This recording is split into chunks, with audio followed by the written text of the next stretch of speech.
Ok, en el caso de los contenidos del día de hoy todavía continuamos con lo que sería unidad uno. En este caso vamos a abordar los contenidos, los subtemas B y C.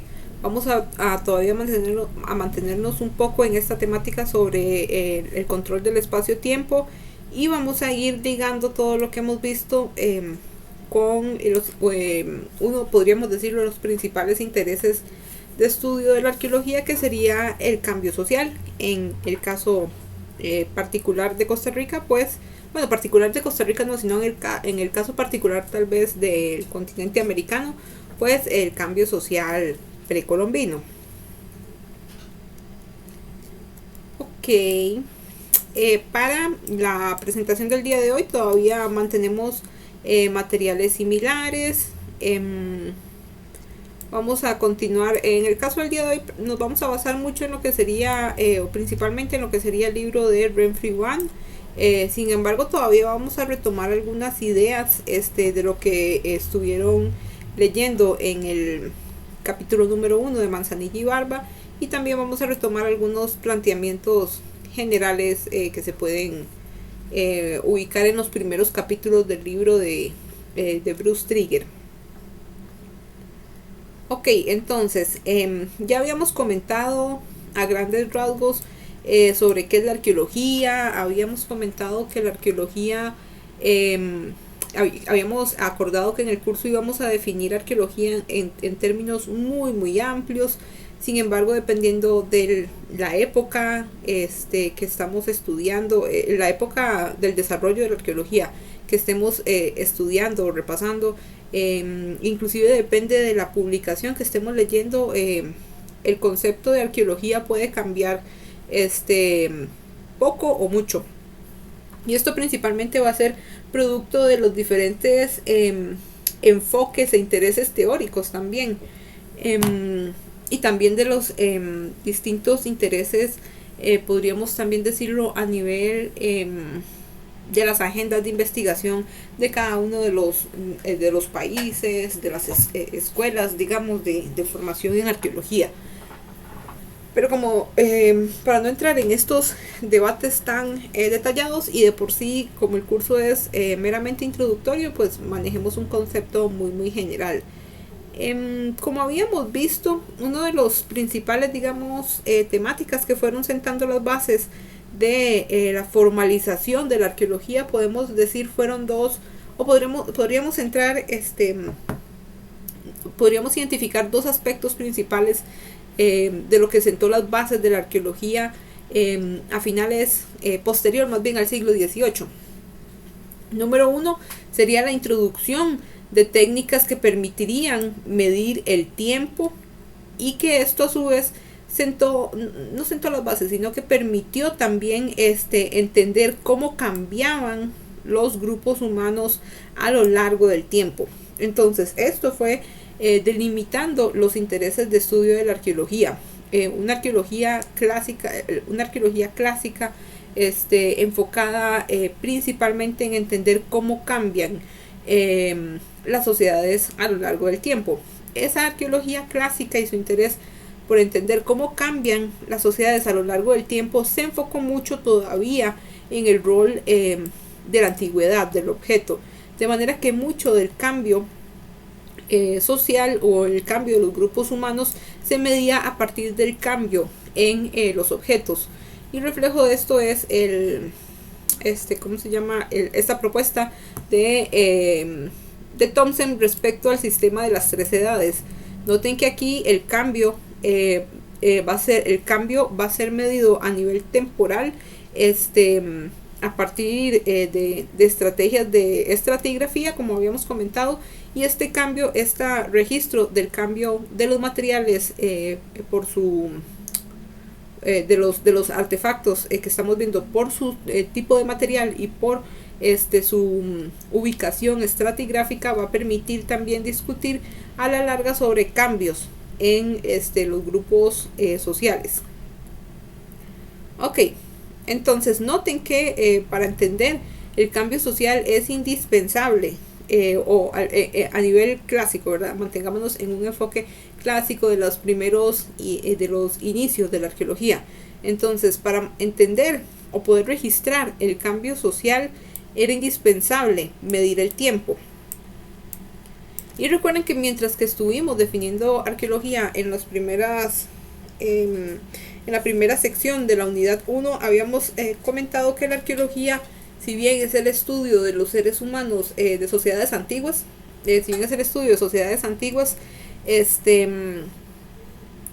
va a ser un estudio que se basa principalmente en dos ejes de interés. Número uno, el estudio de sociedades antiguas, cómo cambian a lo largo del tiempo y también cómo cambian a nivel espacial, es decir, cómo cambian en los diferentes puntos geográficos, ya sea en una escala reducida o en una escala amplia, es decir, cómo estudian cómo cambian a nivel geográfico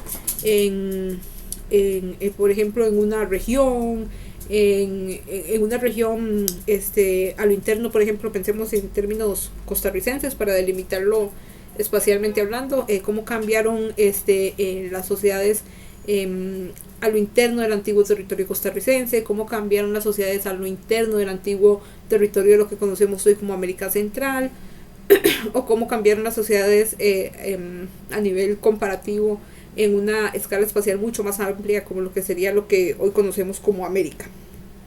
Entonces, esos cambios a nivel geográfico y temporal van a permitir a la arqueología detallar o especificar o desarrollar explicaciones más detalladas respecto al cambio social. Entonces, enfoquémonos ahorita en lo que sería cómo se ha estudiado, cómo se ha abordado esta medición del cambio tanto a nivel temporal como espacial. Y para esto vamos a realizar un ejercicio. Ok, entonces, como les comentaba, vamos a realizar un ejercicio, el cual consiste en intentar, creo que se me corrió, en intentar inferir la temporalidad de esta imagen. Entonces, a partir de los objetos que están ahí presentes, comenten cuál fue en qué época, digamos, de qué época es esta imagen que ven ahí. En el caso del video vamos a dejar la pista ahí en la caja de descripción. Continuando con con el ejercicio, con los contenidos del día de hoy. Entonces, noten que la misma lógica, el mismo razonamiento que ustedes utilizaron para identificar, para poder valorar o medir la temporalidad de esta imagen que está acá, es una lógica muy similar a la que se utilizó clásicamente en arqueología y la que también continuamos utilizando. Aquí lo importante de entender y de valorar es que perdón, es 100%. Ay, perdón, que me agarró tos. Ok, entonces aquí lo importante de entender es que los objetos son fuentes de información respecto a el lugar de donde provienen, el tiempo en el que fueron elaborados, y también fuente de información, como vamos a ver a lo largo del curso, respecto a cómo vivía la gente, qué hacía la gente, qué comía, qué tipo de actividades en general desempeñaban. Entonces, parte de esta visión se fue desarrollando o identificando desde lo que sería previo a la arqueología, en este gran periodo que llamamos el periodo anticuarista, o el periodo previo a la arqueología, la protoarqueología. Entonces, si bien no estaba muy claro, como habíamos mencionado en la última clase, o no estaba, digamos, dentro de los principales intereses entender a los objetos como medios, vehículos de fuentes de información para entender, para estudiar sociedades antiguas, sí, desde la edad por lo menos media e inicios de la edad moderna vemos que se dan las primeras aproximaciones metodológicas para estudiar los objetos antiguos o las antigüedades. Entonces recuerden que durante esta época del anticuarismo, o también llamada coleccionismo, una de las principales actividades que se hizo fue coleccionar antigüedades. Estas colecciones de antigüedades permitieron ir desarrollando, como habíamos comentado, los primeros catálogos y los primeros intentos por clasificar los estilos y las formas de los objetos antiguos. Estas clasificaciones usualmente se plasmaban pues en esos catálogos. Nuevamente es importante resaltar que estos primeras aproximaciones, podríamos decirlo, metodológicas, o primeras aproximaciones al estudio de las antigüedades, su interés fin no era conocer sobre las sociedades antiguas, sino organizar las antigüedades en las colecciones, y así inicialmente pues organizarlas para como habíamos dicho, mostrarlas en grupos selectos de la élite, y mostrar así pues el prestigio, el poderío de la persona que las ostentaba. O también recuerden que a inicios del 1700, o posterior durante más bien el periodo de la Ilustración, pues también vemos que esas clasificaciones esas clasificaciones de los objetos en las colecciones también pues tenían intereses a nivel de mostrar las antigüedades al público en general. Esas colecciones que fueron abiertas que estuvieron abiertas al público en general, para ir mostrando a las personas sobre su pasado, y sobre ese pasado glorioso que en el caso europeo muchas veces buscaba pues vincularse o identificarse con un pasado glorioso atribuido a sociedades griegas o romanas. Ok, entonces estas primeras aproximaciones fueron sentando las bases de las primeras de las primeras técnicas en arqueología. Recuerden que a esto también se sumó mucho lo que serían los aportes de la geología y de la biología. En este caso principalmente una de las principales aportes para medir el tiempo vino pues desde la geología, con los estudios de Charles Lyell, que permitieron plantear esta medición del tiempo a través de los estratos. Recuerden que el principio, digamos, que se empezó a utilizar era el de que los estratos más profundos van a ser los estratos más antiguos, mientras que los estratos más superficiales van a ser los estratos más modernos.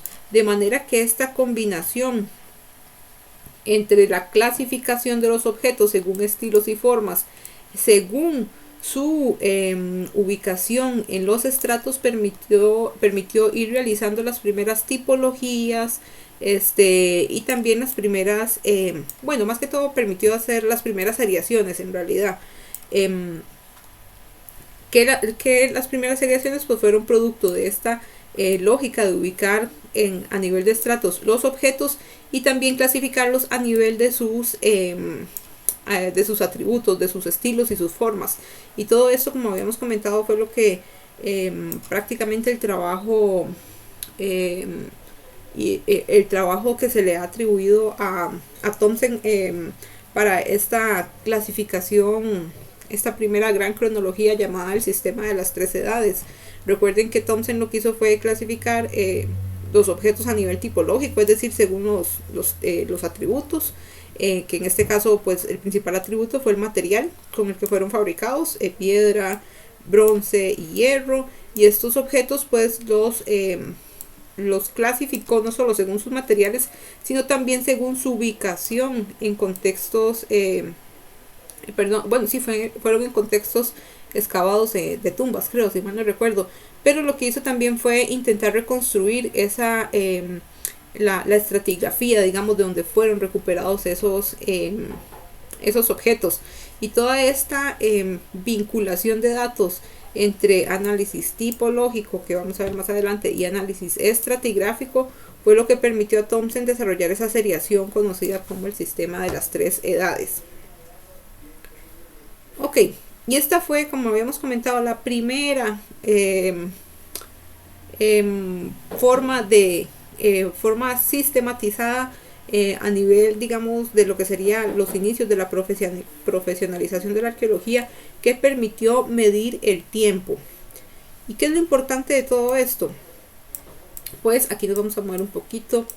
Que medir el tiempo, como habíamos comentado, nos ayuda a entender cómo cambian los grupos humanos. Pero además de medir el tiempo, también para entender cómo cambian los grupos humanos, la arqueología, desde sus inicios ha desarrollado planteamientos teóricos que permiten explicar el cambio social. Entonces, demos un momentito que está como pegada. Como les comentaba, después de finales del siglo XIX, inicios del siglo XX, empieza a formalizarse la arqueología y surgen los primeros planteamientos teóricos relacionados a cómo cambian los seres humanos a lo largo del tiempo, o cómo cambian las sociedades, mejor, a lo largo del tiempo. El primer enfoque teórico que intentó abordar este interés de estudio fue el evolucionismo unilineal, que ya habíamos discutido también un poquito, muy rápidamente en la clase anterior. Recuerden que este planteamiento del evolucionismo unilineal pues surge o se adopta de los planteamientos de Charles Darwin respecto al origen de las especies. Entonces aquí vemos que prácticamente hay una especie de traducción de lo que sería la evolución biológica y se traduce a términos de evolución cultural, en donde las sociedades cambian según estadios de menos civilizado a más civilizado. Esos estadios usualmente se clasificaron en tres, lo que sería conocido como salvajismo, barbarie y civilización. Y a eso también pues esos estadios, bueno, son usualmente los trabajos que más discuten, en donde se plasman estas ideas de cambios sociales desde una perspectiva evolucionista, fueron los trabajos de, ¿cómo se llama? Se me olvidó. De Morgan y se me olvidó la otra persona. Bueno, ahorita me viene a la mente.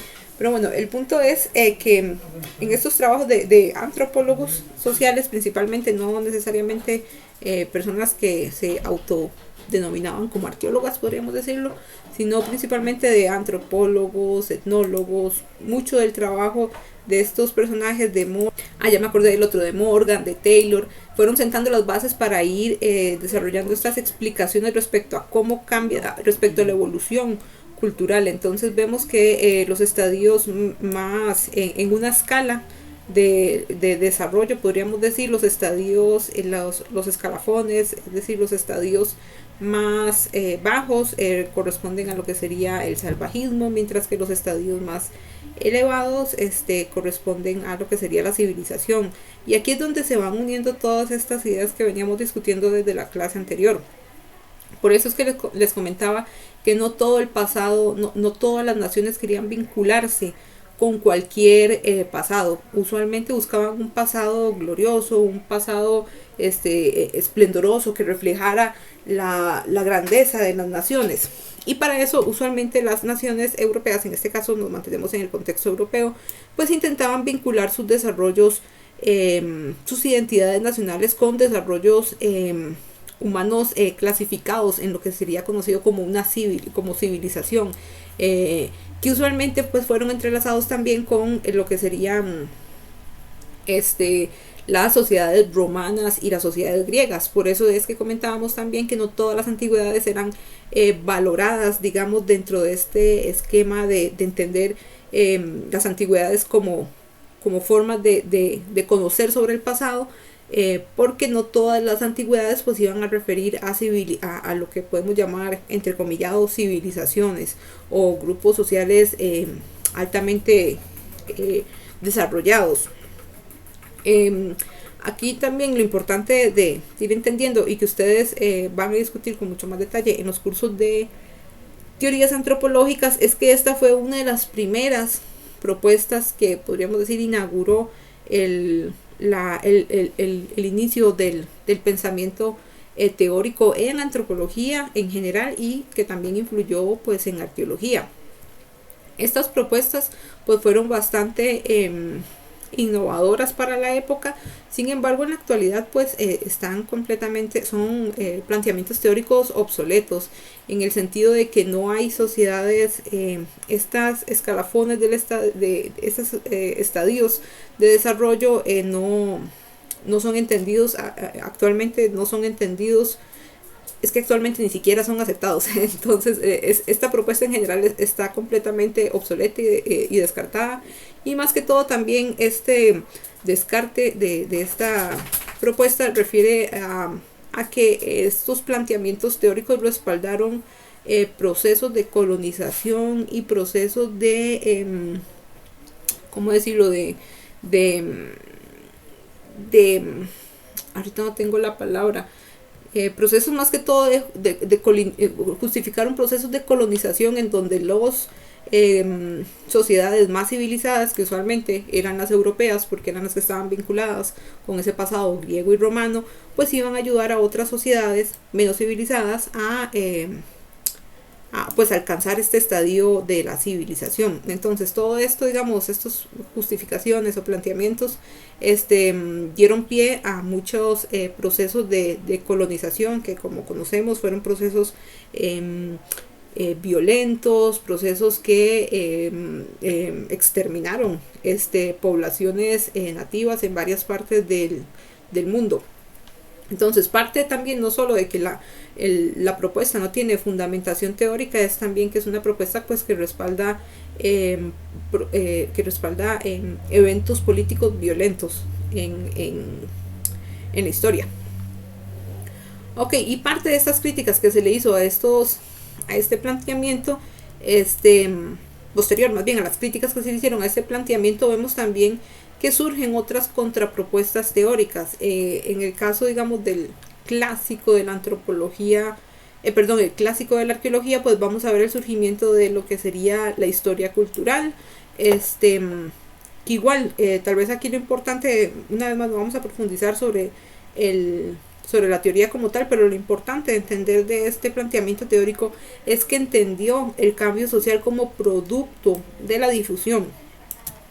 Aquí todavía este planteamiento, la historia cultural, tenía unos, ¿cómo decirlo?, como vestigios, rezagos de algunas ideas tal vez evolucionistas, en donde vamos a ver que este planteamiento teórico difusionista de la historia cultural, pues lo que busca es entender cómo es que la adquisición de nuevas tecnologías va a detonar en cambios sociales, en donde, por ejemplo, los centros de innovación van a ser fuentes de desarrollo tecnológico, las cuales van a influir en las periferias, y que estas periferias pues posteriormente van a terminar cambiando a lo largo del tiempo y manteniendo, por decirlo así, un nivel de desarrollo similar a los centros de innovación. Usualmente en el contexto europeo, pues estos centros de innovación, no europeos, sino del viejo continente,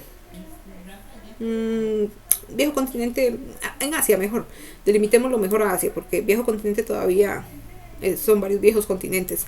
Entonces, en el contexto, digamos, cruzando el océano Atlántico, vamos a ver que los centros de innovación fueron identificados en Medio Oriente, y esa interacción de Medio Oriente con otras regiones geográficas como Europa, pues le permitió a estas sociedades europeas pues alcanzar cambios sociales, estadios, sí, porque todavía se hablaba en esta época como un poquito de estadios de desarrollo más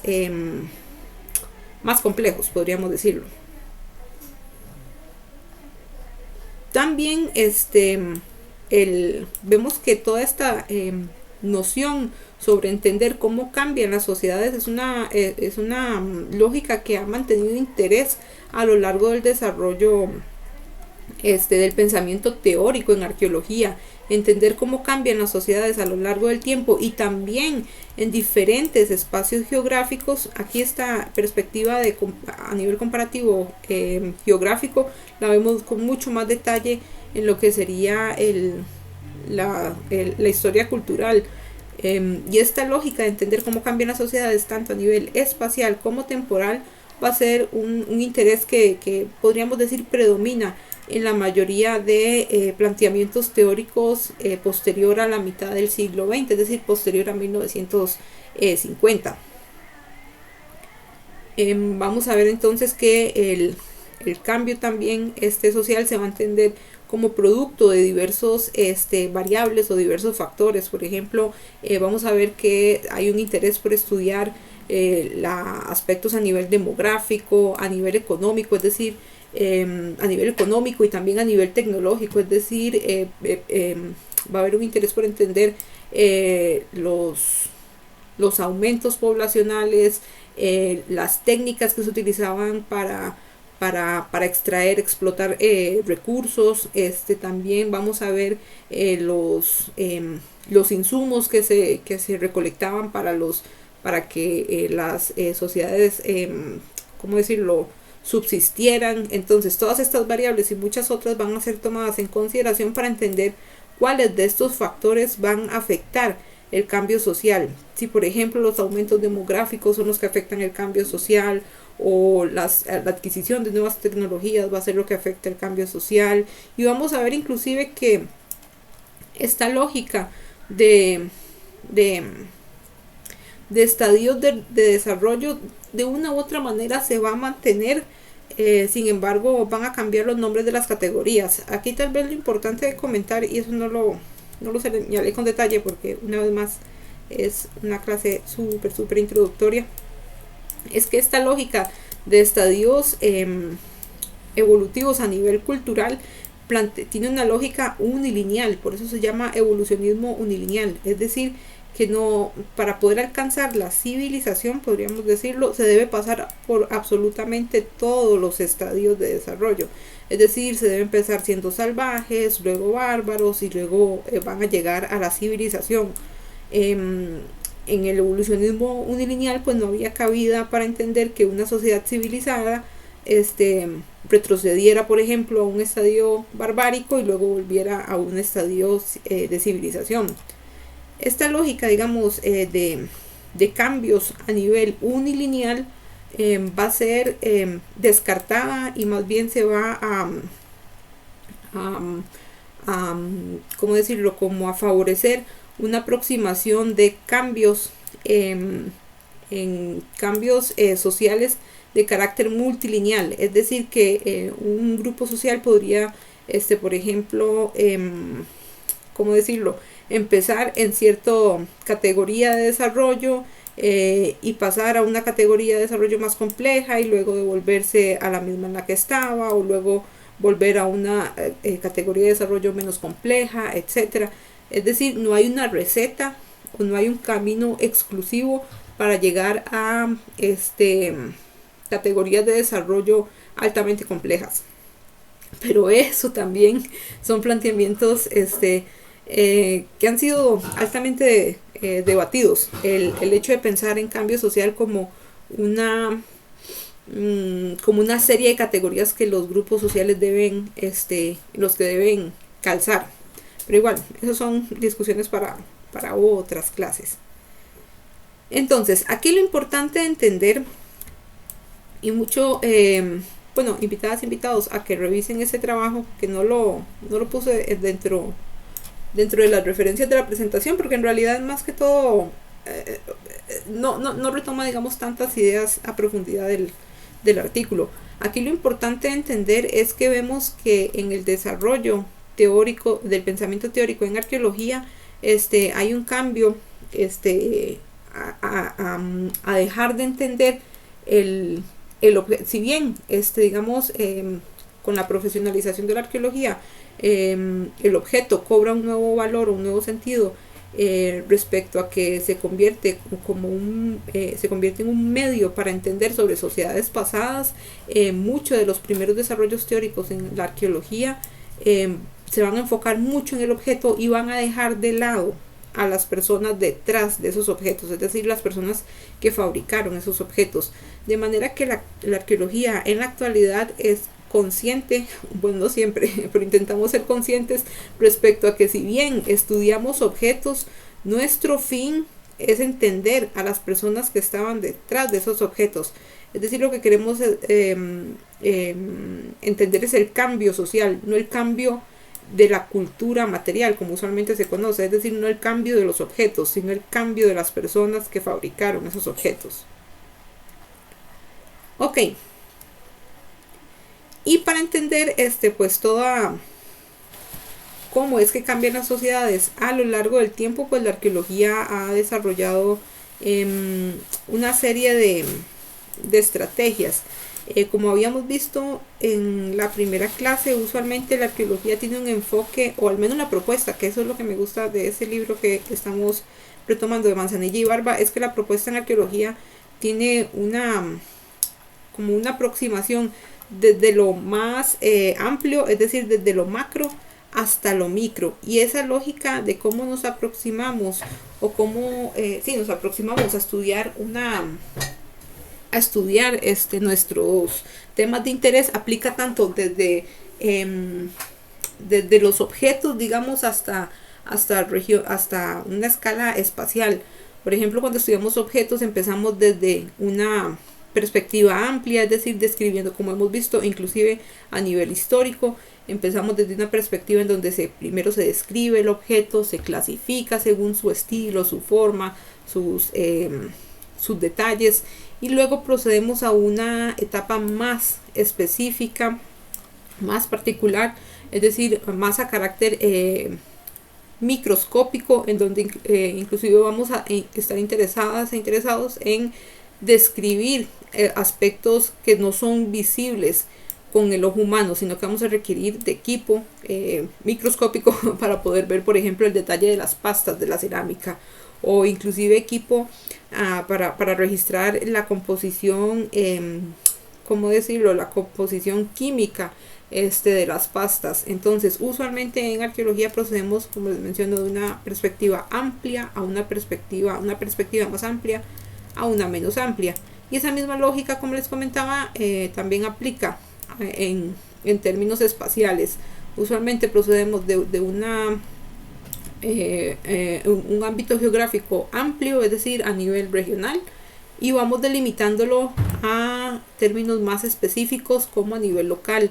Entonces podemos abordar una región que se componga de diferentes sitios arqueológicos, y dependiendo de nuestras preguntas de investigación, pues enfocarnos en un sitio arqueológico en particular, y también dependiendo de lo que nos interese estudiar, podemos especificar, detallar, o más bien delimitar mucho más la investigación, no solo a un sitio arqueológico, sino tal vez a una serie de estructuras arquitectónicas o a un área de actividad en específico. Pero siempre empezamos, lo ideal es siempre empezar desde lo más amplio hasta lo menos amplio. Ok. Y todo esto, digamos, también lo podemos ver en esta lógica déjenme ver acá, de cómo es que organizamos el conocimiento a nivel temporal y espacial. Toda esta lógica de clasificar la información, también la aplicamos en términos espaciales y temporales. Por ejemplo, en el caso de la lectura que ustedes tenían para el día de hoy de Francisco Corrales, Historia Profunda, pues ustedes pudieron ver que en el caso costarricense clasificamos, para ayudarnos a medir el tiempo y a entender en qué temporalidad nos encontramos, clasificamos la información a nivel temporal según conceptos clásicos como lo de la fase arqueológica, la secuencia local, arqueológica, etcétera. Conceptos que usualmente fueron producto del desarrollo teórico de la historia cultural. Sí, la historia cultural.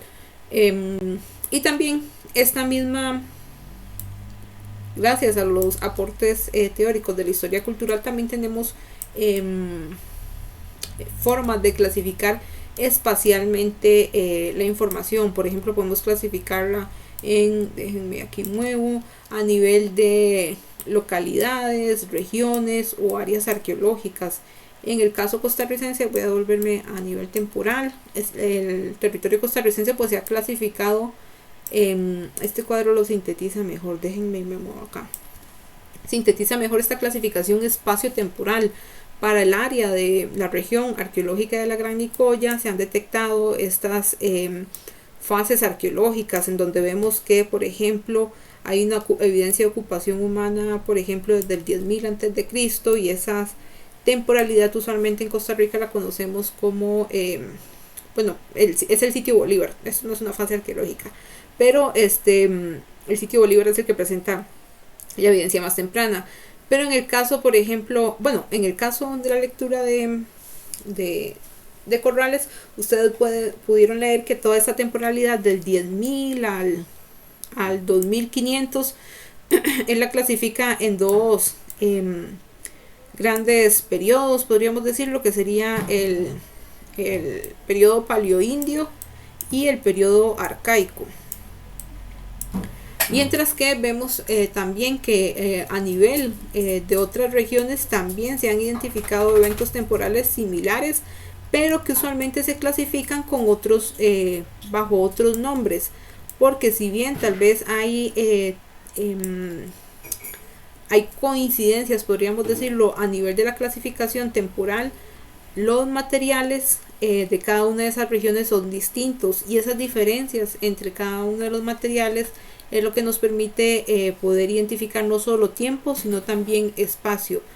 Y mucho de eso también pudimos verlo reflejado en el ejemplo de la imagen, como hay ciertos objetos según su estilo, según su decoración, etcétera, que decimos, bueno, esto a mí me parece por ese tipo de estilo que viene de cierta región, y como esto otro estilo es característico de esta región. Todo eso son consensos a los que llega la arqueología luego de muchas clasificaciones tipológicas, y luego de muchas seriaciones, y luego de muchas comparaciones a nivel tipológico y estratigráfico. Todo este trabajo es lo que permite sentar las bases, y permitió más bien sentar las bases pues de estas reconstrucciones, de estos planteamientos, estas clasificaciones, grandes clasificaciones temporales y espaciales en Costa Rica y en varias partes del mundo. Esta misma lógica se ha trabajado en otras regiones del mundo.